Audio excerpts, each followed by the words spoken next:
فرقنا، میں نے اس قرآن کو اجزاء میں نازل کیا ہے، ٹکڑوں میں نازل کیا ہے، سیپاروں میں نہیں۔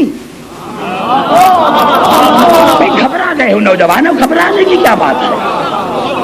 میں نیچے تو نہیں آ کر آپ سے بات کروں گا بھائی، میں نیچے تو آپ سے آ کر نہیں بات کروں گا۔ آپ سارے پڑھے لکھے جو یہاں بیٹھے ہیں، تو میں اسی لیے آیا ہوں کہ خندق پڑھنے کے لیے آیا ہوں کیا؟ میں نے عرض کیا، اللہ نے فرمایا وَقُرْآنًا فَرَقْنَا، ہم نے اس قرآن کو اجزاء میں نازل کیا، ٹکڑوں میں نازل کیا، لِتَقْرَأَهُ عَلَى النَّاسِ عَلَى مُقْسٍ، میں نے اس کو ٹکڑوں میں نازل اسی لیے کہا کہ پہلے ٹکڑے کو سمجھو پھر کل کو۔ جب تمہیں پہلے جز کو سمجھو پھر کل کو، جب تمہیں جزوی سمجھ میں نہیں آیا تو کل کیسے سمجھ میں آئے گا؟ ہے نوجوانوں میری گفتگو پر توجہ چاہ رہا ہوں۔ وَقُرْآنًا فَرَقْنَاهُ لِتَقْرَأَهُ عَلَى النَّاسِ عَلَى مُقْسٍ فَنَزَّلْنَاهُ تَنزِيلًا، اس لیے میں نے اس کو آہستہ آہستہ نازل کیا، آہستہ آہستہ نازل کیا، تاکہ پہلے جز کو سمجھیں پھر کل کو، پہلے جز کو پھر کل کو۔ میں نے آیت تو پڑھ دی لیکن آپ کو سمجھا نہ سکا، اور نہ وہاں آپ کا دماغ گیا جہاں میرا دماغ گیا ہوا ہے۔ اللہ نے قرآن کو نازل کیا اجزاء میں، تاکہ پہلے جز کو سمجھو پھر کل کو سمجھو۔ میں نے اس آیت کو پڑھ کر پھر رسول کے پاس آیا تو رسول نے فرمایا عبدالحکیم انا و علی من نور واحد، الفاطمۃ بضعۃ منی، علی منی و انا من، حسین منی و انا من الحسین، المہدی منی و انا من، اولنا محمد و اوسطنا محمد و آخرنا محمد و کلنا محمد۔ رسول نے بھی کہا عبدالحکیم جس طرح قرآن اجزاء میں آیا ہے کہ پہلے ایک جز کو سمجھو تاکہ کل جز سمجھ میں اچے، یہ ہمارا 14 کا نور بھی ایک تھا لیکن ہم ایک اسی لیے آئے کہ پہلے محمد کو سمجھو پھر کل کو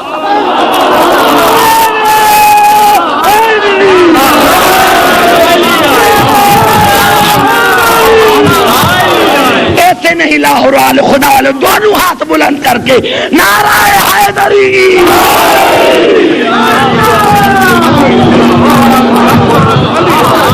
بھائی سمجھ میں نہیں آئی بات میری؟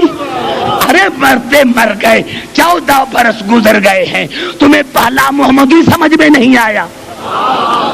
اگر تمہیں پہلا محمد سمجھ میں آ جاتا تو پھر جھگڑا ہی کیا تھا؟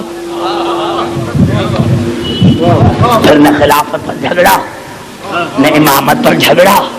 وہ دیکھتے کہ جب پہلا محمد ایسی ہے تو اب جو دوسرا آئے تو ایسا تو آئے جسے پہلا ہے۔ جب تمہیں پہلا محمد سمجھ میں نہیں آیا تو تمہیں آخری محمد کیسے سمجھ میں آئے گا؟ پہلے محمد کو سمجھو کہ پہلے محمد کا مقام کیا ہے، پہلے محمد کی عزت کیا ہے، پہلے محمد کی عظمت کیا ہے۔ یہ تو بعد کے جھگڑے ہیں، اصل تو مرکز تو رسول ہے۔ جب پہلے محمد کو سمجھو تو پھر آئے گا سمجھ میں کہ محمد کا مقام کیا ہے، تو جو دوسرا محمد آئے وہ کیسا ہونا چاہیے۔ جب تمہیں پہلا ہی پارا سمجھ میں نہیں آیا، جب مرتے مرتے مر گئے صورت بقری یاد نہ ہو سکی،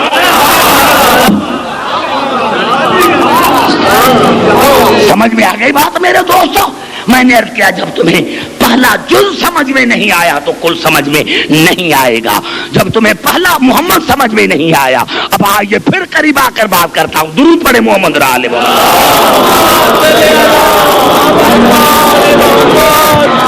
قبلہ۔ عجیب آیت ہے سورت محمد کی دوسری آیت، گھبرا تو نہیں گئے؟ جب آپ نے گھبرانا شروع کر دیا تو میں ختم کروں گا۔ میں تو یہ کہہ رہا ہوں، اسی لیے میں نے کوئی دوسری مجلس نہیں لی دن میں، تاکہ یہ میری 5 مجلس آپ کو زیادہ میں زیادہ مواد دوں۔ لاہور والوں کو ان کا بھی حق ہے۔ یہ الفاظ ہے سورت محمد کے دوسری آیت کے، والذین آمنوا وعملوا الصالحات۔ میرے حبیب مومن وہ ہیں جن کا اللہ پر ایمان، قرآن پر ایمان، رسول پر ایمان، وعملوا الصالحات، اور اللہ رسول اور قرآن پر ایمان لے کر پھر عمل صالح کریں، نماز پڑھیں، روزہ رکھیں، حج کریں، زکات دیں، یہ اعلیٰ ہو گئے نا مومن. ابھی تو پتہ اب کیا چاہیے؟ کتنی خاموشی طاری ہو گئی. ہاں اسی کو کہتے ہیں تقریر. مجلس نام ہے فکر کا. اگر فکر ہی نہ ہو تو پھر قبلہ مجلس کا ہے کی. تو اللہ نے فرمایا والذین آمنوا وعملوا الصالحات، مومن وہ ہیں جن کا اللہ پر ایمان، رسول پر ایمان، قرآن پر ایمان، وعملوا الصالحات، اور عمل صالح کریں. اللہ نے فرمایا نہیں عبداللہ کی مومن کہاں ہوئے؟ والذین آمنوا علی نزل محمد وهو الحق من ربهم، اور اس پر ایمان لے کر آئے جو میں نے محمد پر نازل کیا ہے اور وہ میرا حق ہے. نہیں قبلہ نہیں آیتیں پوری نہیں پڑھی، میں جز سمجھا کر پھر آگے چلتا ہوں تاکہ میرا مقصد نہ ضائع ہو جائے. والذین آمنوا وعملوا الصالحات، مومن وہ ہیں جن کا اللہ پر، رسول پر، قرآن پر ایمان. وعملوا الصالحات، عمل صالح کرے. وآمنوا بما نزل علی محمد وهو الحق من ربهم، اور ان پر ایمان لے کر آئے جو میں نے محمد پر نازل کیا ہے، وہ خدا کا حق ہے. کفر عنہم سیئاتہم واصلح بالہم، اگر تم نے ایسا کیا تو برائیوں کو ختم کروں گا، نیکیوں کو بڑھا دوں گا. تم نے ایسا کیا تو نیکیوں کو بڑھاؤں گا، برائیوں کو ختم کروں گا. ذالک بأن الذین کفروا اتبعوا الباطل وأن الذین آمنوا اتبعوا الحق من ربهم. اللہ نے فرمایا جو مومن ہوں گے وہ حق کی بیعت کریں گے، جو کافر ہوں گے وہ باطل کی بیعت کریں گے. اب تو جملہ میں نے اتنا بڑا کہہ دیا تو خدا کی قسم یہ مجلس آج کی تو میری 10 گھنٹے کی ہو گئی. اللہ نے فرمایا اسی پر ایمان لے کر آؤ جو میں نے محمد پر نازل کیا ہے، وہ میرا حق ہے، وہ میرا حق ہے. جس نے اس کی اتباع کی وہ ہے مومن، جس نے اس کو چھوڑا وہ ہے کافر. یعنی حق کے مقابلے میں باطل آیا. ذالک بأن الذین کفروا اتبعوا الباطل وأن الذین آمنوا اتبعوا الحق من ربهم. اللہ نے فرمایا کہ جس نے حق کو چھوڑا اس نے اتباع کی باطل کی، وہ ہے کافر، اور جس نے حق کی بیعت کی وہ ہے مومن. کذالک یضرب اللہ للناس امثالہم.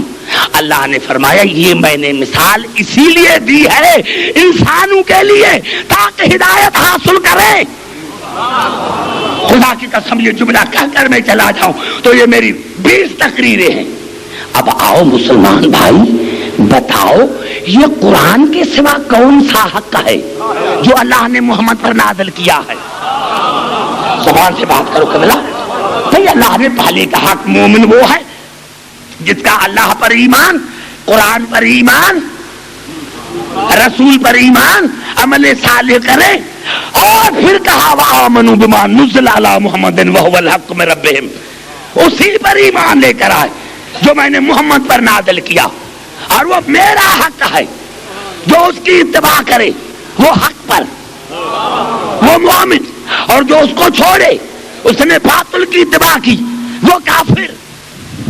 اب آؤ مجھے سمجھاؤ اپنی مسجد میں بلا کر کہ قرآن کے بعد کون سی چیز ہے جو اللہ نے رسول پر نازل کی ہے اور وہ حق ہے؟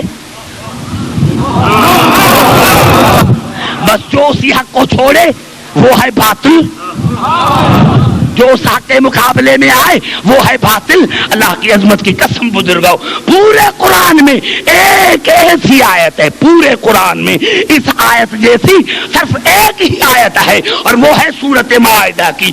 یا ایھا الرسول بلغ ما انزل الیک من ربک، میرے رسول پہنچا دو وہ چیز جو تمہارے رب نے تیرے اوپر نازل کی ہے.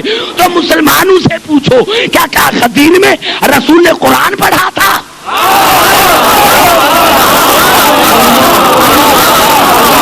گھبرا گئے میرے دوستوں. نعرہ حیدری، میں نے کہا میرے درمیان اور آپ کے درمیان یہ جو میرا حائل ہے انہوں نے میرے سینے کو خراب کر دیا ہے. میرے دوستوں، میرے بزرگوں، بتاؤ کہ رسول نے قرآن